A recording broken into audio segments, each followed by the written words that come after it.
Sadiq Khan, a failure, created congestion to justify ULEZ based on lies, a toxic underground which he denies, 15-minute cities and the cost of living with violent crime. But we have hope.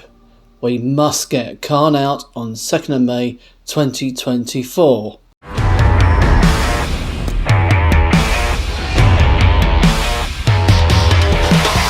Thefts up 31%, sexual offences up 43%, robberies up 58%. Will you apologise to London residents for allowing London to become lawless? People are scared and frightened to walk out on their streets now, and it's all down to you because you're not doing anything. We do not feel safe on the streets of London, and the person that is in charge of the Metropolitan Police is the Mayor of this city, Sadiq Khan. You're quite right, Assembly Member Desai, we do need proper leadership, and the Metropolitan Police is certainly not getting it. I have a friend who is going to see his disabled sister every weekend out of London in his non-compliant car. It's now costing him £1,300 per year.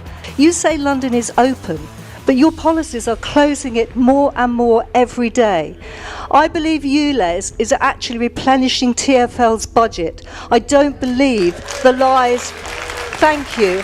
I don't believe that it's all about pollution. Shirley Rodriguez tried to influence Imperial College to change the wording on their report about the effects of ULEZ. For those of you who are getting frustrated at not getting clear answers, welcome to my world. And yes, there's no doubt at all the ULEZ expansion to the M25 from today and a £12.50 charge is leading the news for many people. This isn't about flying in from abroad with or without problems with National Air Traffic Control. This is about driving to work, getting your kids to school. This is about being able to go to the local shops without facing a £12.50 charge just to get off your own driveway. Millions more families and businesses will be affected. 700,000 plus cars don't meet these emission levels but will face a charge. Sadiq Khan, the London mayor, says, well, it's been a difficult decision to expand it, but this is about saving lives. Sadiq Khan, that's a big, fat lie. If it was about saving lives and pollution, why charge a fine? Why not just say those cars are banned? But it's all right for them to come in if they pay money. How does that save lives? And if it was really about saving lives, wouldn't you actually know the correct figures? Because when you claim that 4,000 deaths come from air pollution in the capital city every year, you know that's a lie. We know you know that's a lie because you clever man. You must have read all the reports telling you that that's simply not true. It's actually only one death. The coroner has reported one death, very tragically, of a child believed to have been caused by air pollution. That is a tragedy. But that is not 4,000 deaths. It's not 4,000 deaths at all. What it is actually equivalent lives lost, times of our lives. Basically, I'm going to live maybe a few hours, maybe a few days, well, at worst, a couple of weeks less, sitting in a care home in my mid-90s because I've suffered from air pollution in London. That's it. That's the difference. That's the difference it's going to make to our lives. And that's for the benefit of living in a 21st century city. You know that when you make these claims about lives lost, it's a lie. You know that it's not about actually saving lives or improving people's lives. It's about making money. The trouble is, you won't go on any radio or TV shows where people actually challenge you on the lies that you spout, because you're not just a liar, Sadiq Khan. You're also a coward. You'll come up and talk to me at a social gathering, won't you? You'll come up and complain to me about my tweets, but you won't come on my show and answer any questions on behalf of the many millions of people affected by these absolutely outrageous policies that you bring in that cost people trying to go about their lives, run their businesses, get their families to school, get to work, and you want to charge them £12.50 to do that and claim it's all about saving lives when actually it's about saving your skin and saving the coffers at City Hall. I'm sorry, Sadiq Khan. You're a liar and you're a coward. Those are not good traits in a man who is the mayor of what is, let's face it, the greatest city. What I find unacceptable, though, is some of those who've got legitimate objections joining hands with some of those outside who are part of a far-right group who are...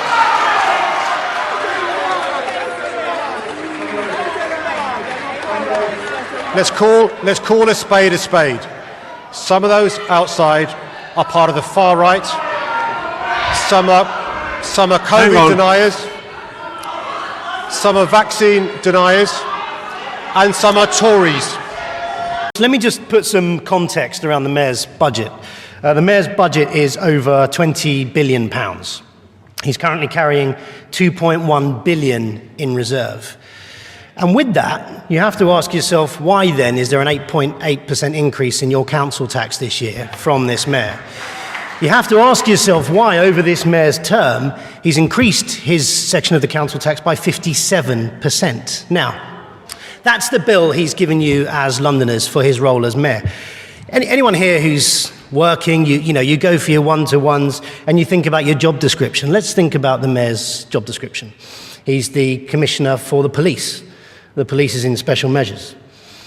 Responsible for fire. It's in special measures. Housing hasn't met its targets. In fact, he may have to return some money because he hasn't built enough houses. TfL, as we know, broke, and he's topping up that gap by taking money off of you through ULEZ.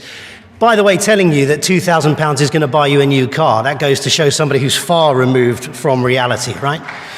So what you have to ask yourself is, when he's not accusing you of being far right, when he's not saying you're denying science, when he's not completely obsessed about Boris Johnson. Now look, there is somebody living rent-free in London right in the middle of Sadiq Khan's head.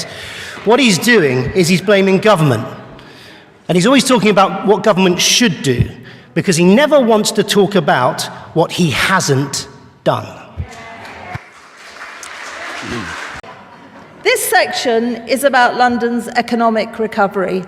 I do not know what the Mayor thinks small businesses on the outskirts of London are going to do when their customers don't come over the border because it will cost them £12.50 on top of going to the local shop for a loaf of bread or whatever. They're just not going to do it. I walked up and down this high street I live, Hatch End High Street, with the Telegraph the other day. We went in most of the shops and not one of them thought the ULEZ was a good idea. Not one of them. I hope you're listening, Sadiq. People are very upset about the ULEZ. If you ask people here today their main concern, it's clear it's ULEZ, and yet we've been rushed on to other subjects. You haven't answered their questions. It wasn't in your manifesto. It wasn't in your manifesto. You are not giving people enough time to sort this out. Gradually, people's cars will go anyway. In our amendment to your budget, we looked at replacing buses. Buses are on the road the whole time, spewing out fumes. If we electrified the bus fleet, then the air quality would improve, because every one of us wants improved air quality. But to shove a £12.50 fine on the poorest in society is dreadful. And that, ladies and gentlemen, is your Mayor. He doesn't listen to a word any of us say, unless, of course, you're Labour. Okay. Mr. Mayor, do you want to come back? Okay.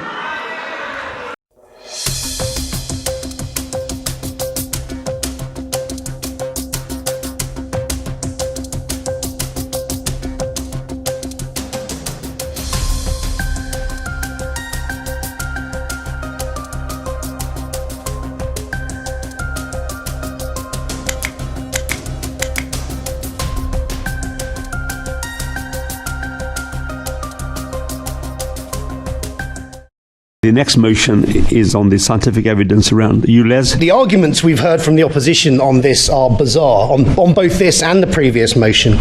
There is absolute and unequivocal evidence that the Deputy Mayor attempted to interfere with scientific data, the results and the reporting. It's clear that senior members of the Mayor's team lent on academic institutions in an attempt to force them to alter results and parrot pre-prepared press releases. So let's just take one example. This is the findings from a scientific research paper evaluating low emission zones due to be published in the Lancet, no less. It says that Despite these improvements in air quality, there was no evidence of a reduction in the proportion of children with small lungs or asthma symptoms over this period. I'll read the scientific results again. No evidence of a reduction in the proportion of children with small lungs or asthma symptoms. Now, the Mayor and Deputy Mayor, Shirley Rodriguez, did not like that sentence at all. So she said in an email, "Hi Chris," it begins, "Shirley has reviewed and asked if there is any way you could reword the sentence as it reads like lower emission zones have no impact at all." One could only presume she wanted it rewritten to say exactly the reverse of what the scientists found. There is no argument here. It happened. The Mayor and his team's attempt to manipulate the data has been uncovered.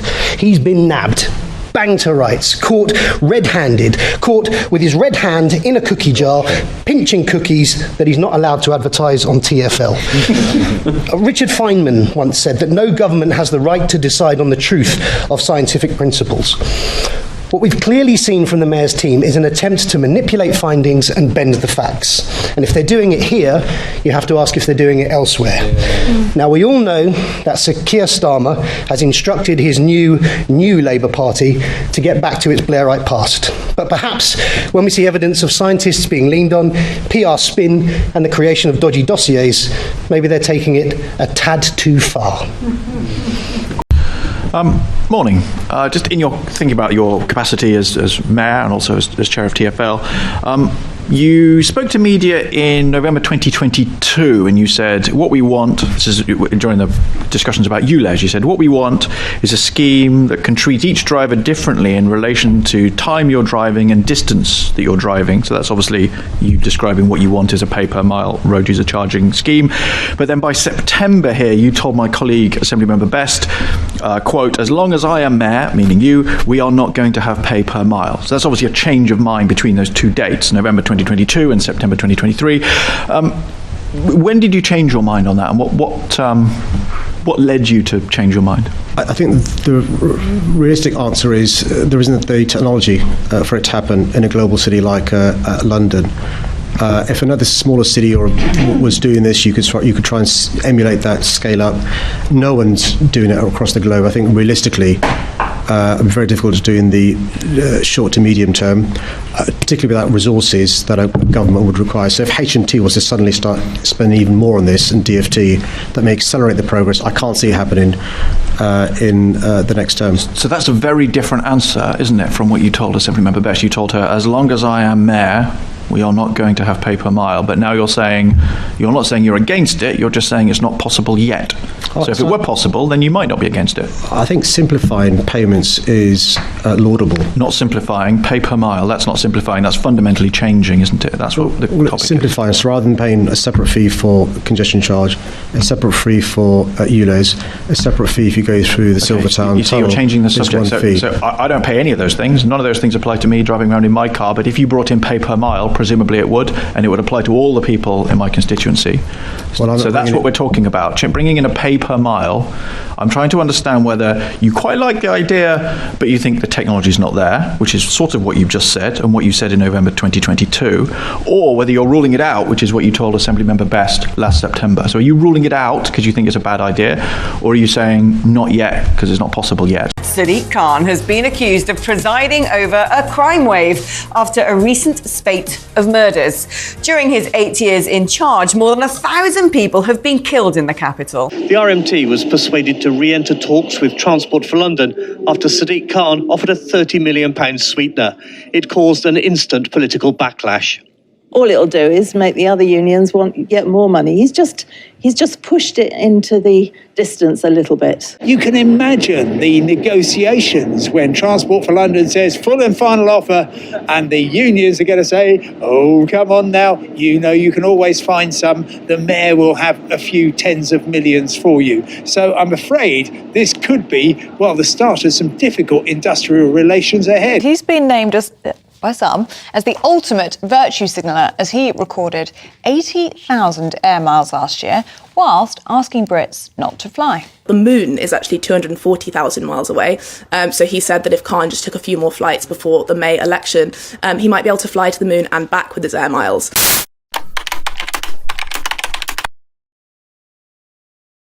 2 weeks ago, Mr. Mayor, you sat here in this room and you told me three times I asked you if it was £30 million that had been offered to London Underground to resolve the strikes, to give them extra pay. 3 times you told me that that was not the correct number. You wouldn't say what it was, but you said it wasn't that. In terms of the £30 million, was it actually £30 million? That's a figure in the press. If you can confirm to us that it was £30 million. But the figure you've said that's in the media is not a figure I would say is the figure. But then the budget came out and it was 30.0, so 3 significant figures at 30 million. Why did you tell Londoners that it wasn't 30 million? Good morning. I was quite clear. I wasn't willing to confirm the figure that was in the media because there's a process, and the process is for the draft budget to be published. I have from the GLA given to TfL an additional £30 million. You said it wasn't 30 million. You said that had been reported in the media. You shouldn't believe what you said what you read in the media is what you told me, but I should have believed what I read in the media, and I shouldn't believe what you were telling me, that it wasn't that figure. That's what you said, it wasn't that figure. And the concern is, of course, you're here today again to answer our questions. How can we believe the answers that you give us if you make very clear categorical statements like, it's not that figure, but then it is that figure? Well, there will be differences, Chair. Newsflash, in the budget, draft budget published today, and there could be differences in the budget published in February. Experienced colleagues will know that. We'll do our best to go through the process that's been set by Parliament. Of course, our frustration is the delay in some of these numbers being finalised. We will do what we can to share as much information as we can following the correct process. No one was forcing you to say that it wasn't that figure. You chose to mislead me in your answers, would be my judgment. He was then given another £4 billion for the 2021-2026 housing target. They took that number down. So first he was asked to build 116,000. Only half of those has been finished. With the next load of £4 billion he got, he was asked to build 35,000. Do you know how many of them have been completed? None. Nothing. Zip. Nada. So we agree. There is a housing problem in London, and the person with responsibility for fixing it, and £9 billion of government money to do it, is sitting right there.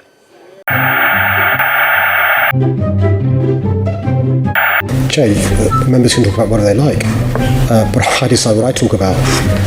I deal with facts, not party political points. I think Londoners are grateful that I've not been listening to you. I always listen in an engaged and interested-looking way to whatever you say, Sean, as I'll do this afternoon.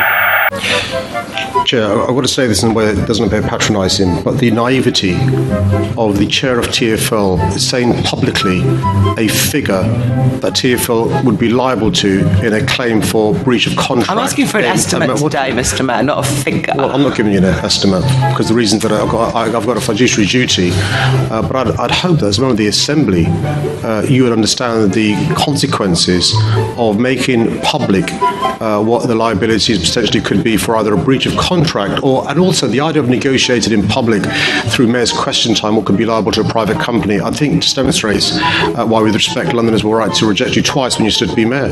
I have no further questions, but it's very disappointing that we're being denied the opportunity to do this democratic thing that we're entitled to do every year. Thank you. Again, Chair, no question, but as you're being so impartial, I suppose I'm going to get a chance to respond. This will be the last time she serves as a Member of Parliament in that constituency.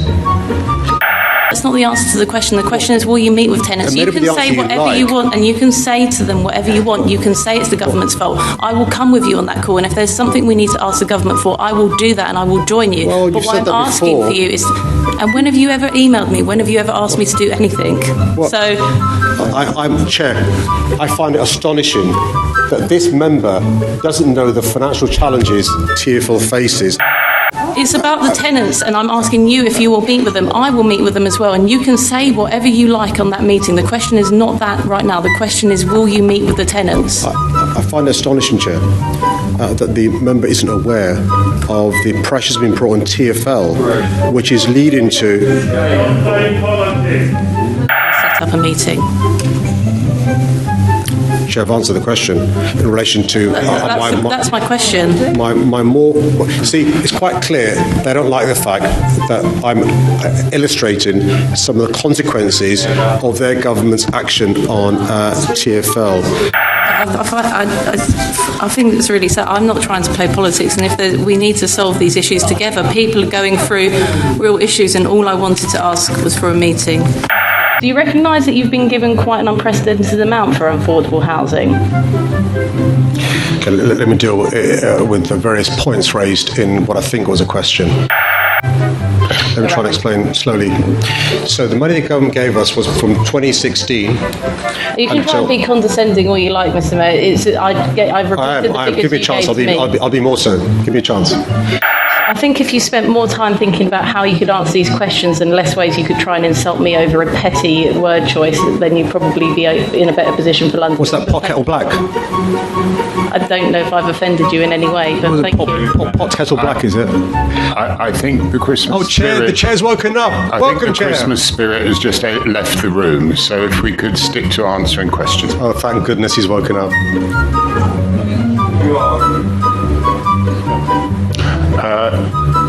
Assembly Member Best, have you finished? She's finished, I can assure you that, Chair.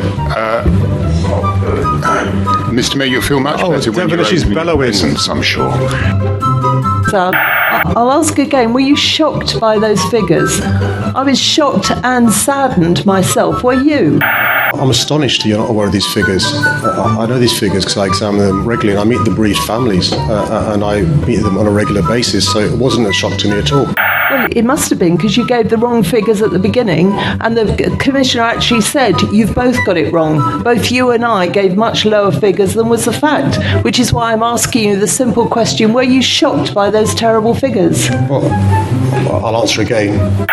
Mr. Mayor, with all due respect, that's a lot of words, but that didn't actually answer the question. PM 2.5 hasn't reduced in the 5 years you've been in charge, and I'm asking you, what is your plans and what are your targets by the end of your next term? I'm really because sorry, it hasn't Chair. changed. See, one of the problems when you're planning your next question is you don't listen to the current answer.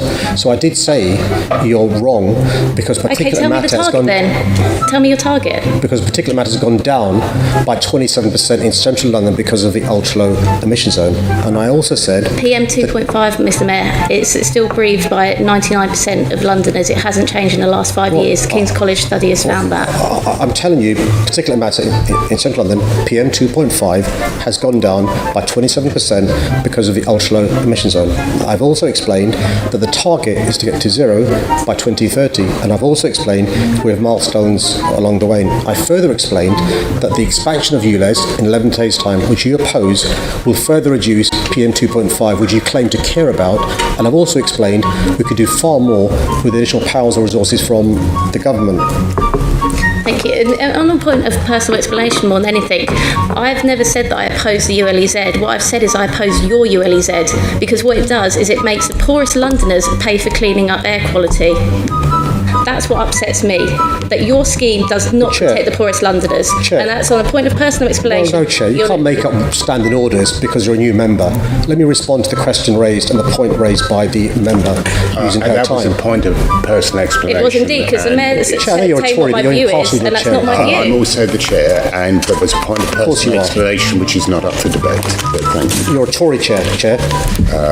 Mr. Mayor, you can start it, but I can assure you I will finish it. So let's move on to the next question. Let's move on to the next question. And the next question is about protecting vulnerable communities, and that's from Assembly Member Bailey. Is it my turn now, Chair? You have the question. Okay. I think possibly you need to calm down, Mr. Mayor, because... Sorry, Chair? You're patronising again, are you? We have to get through these questions. Okay. So if you could answer the question. For those in the gallery, you can tell he's a Tory, can't you? My turn now? It's up to you, Mr. Mayor. The question has been asked. You wish to answer it, that's fine. What you should be doing, Mr. Mayor, is listening to what the residents are saying to you. Chair, I know she's your leader. You must be impartial. Can we get an answer? Well, I was answering and you interrupted. Can I answer now? Perhaps you could be a bit more concise with your answer. Chair, it's not for you to tell me how long I can answer for. Actually, it is. Well, no. If you could. Know your place, Mr. Mayor. Know your place. It's Mayor's question. Be more it's concise. not Tory question time, Chair. It's Mayor's question time. So it's assertion times, is it, rather than question times? Well, apparently not, because we're moving on. So, Assembly Member Baker. Well, the season of goodwill doesn't apply to the partial chair, I see. Shall I go on to something else that you might prefer, Mr. Mayor? So for In those your young manifesto- people, for those young people watching, not all politicians are rude, like Assembly Susan Hall. Some are very polite and courteous. And some answer questions, everybody in the audience. So the next question, let's have a bash. Mr. Mayor, I think those personal comments are uncalled for. The explanation or question? I think that's a question. Will that use up his time? You can answer the question, or you can not answer the question. No, I'm not going to bother. Oh, how rude of you. Unbelievable. Tell all these people that you will listen to them. And the chair's got to be impartial, but he's not, clearly. You've got the nonsense of Devonish bellowing nonsense. You've got to invest in these communities. When I see crocodile bears talking about their anguish at the heartbreaking news of more black Londoners losing their lives. I need to understand how you think I'm expressing crocodile tears.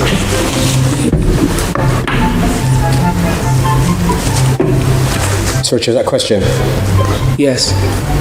I'm quite clear. Andrew, this is beneath you, Andrew. Andrew, it's beneath you. Can we get a question? Okay, the next question. Do you think it's a good example of social or economic benefits? Question mark. Sorry, Chair. In the fourth minute of the question, I lost train of what was being said. Can she repeat that? Mayor's question time, not assembly statements. Chair, Chair, come on. You've got to be impartial, at least for the first half an hour. You were given a chance to answer. You answered. Chair, the question was about exemptions for disabled Londoners, and the Mayor doesn't want to answer that, but that's fine. Move on. That's your answer to that. Oh, no, I'm more than happy to answer the questions if I'm given time. Want to answer them, it's fine. I wasn't sure if it was a statement or a question. Well, there was a specific question about disabled. There was a specific question. The Mayor heard the question and he didn't want to speak up for disabled Londoners, so let's move on. There's a difference talking makes rather than legislation banning strikes as you want to do. Thank you, and I'd like to thank the Mayor with the worst strike record rate for London for his answers today. Chair, I'm assuming again, as an impartial chair, you're going to suggest that's a speech rather than a question for you to answer. It's an assertion, and if you listen, all your Labour members will make assertions after their questions. Just because you like those assertions, they're still the same. I'm assuming this is another speech rather than a question. Or what we could do is get another question. Oh dear, they don't like it, do they? I just wanted to ask you, Mr. Mayor, about... Here they go. My time is up because all you do is go round the houses and blame everybody else. Remember, you do have an £18 billion budget, Mr. Mayor.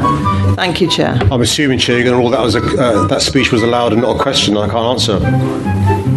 I wouldn't want to get in the way of Assembly Member Desai, who wishes to ask a question. Can you answer the questions? I know it's obviously difficult for you. The actual question isn't written down. Ask the question rather than a speech. I keep asking you questions. You do not answer properly. You don't answer any of my colleagues. Is that a speech or a question? You do answer Labour's. Is that a speech or a question? And indeed, members of the Assembly can also come along and make representations, as sometimes the good ones do. Oh dear. You are in such a mood today, aren't you? Is that a question? Do you know what, Mr. Mayor, you've had billions. I'm sure somebody will pick that up. I'm absolutely disgusted by the way you ignore local democracy. Is that a question, You Chair? do not want to know. Is that a question, Chair? I'm not going to ask another one, Chairman, on the basis he spends hours wasting our time. Assembly Member Best. Thank you. That was a really good question there, Assembly Member Clark. But I saw that the Mayor didn't have. Is that a question? Sorry, is that a question, Chair? So, Chair, come on, it's 12 o'clock now. Try and chair this meeting impartially. Could you stop interrupting the member and allow her to ask? No, not really. Thank you. Okay. Mr. Mayor, I'm in charge here. Well, act like it impartially, please. Please just allow the member to ask the question. If there's a question, sure. Hallelujah. Praise the Lord. more than any other Labour politician I've ever heard, people want him to resign. People think he's done a rubbish job on crime. Now, I would think the Lib Dems would care more about this when you think about those 33 instances, because actually, let's look at North East Fife, a constituency that was won by 2 votes from the Liberal Democrats. That's 2 cases of electoral fraud that could have changed the outcome of that election. Elections are important.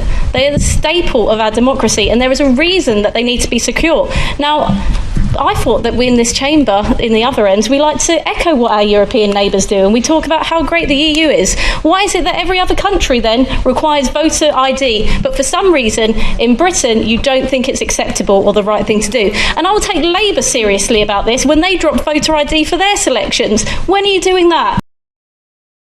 Sadiq Khan, a failure, created congestion to justify ULEZ based on lies.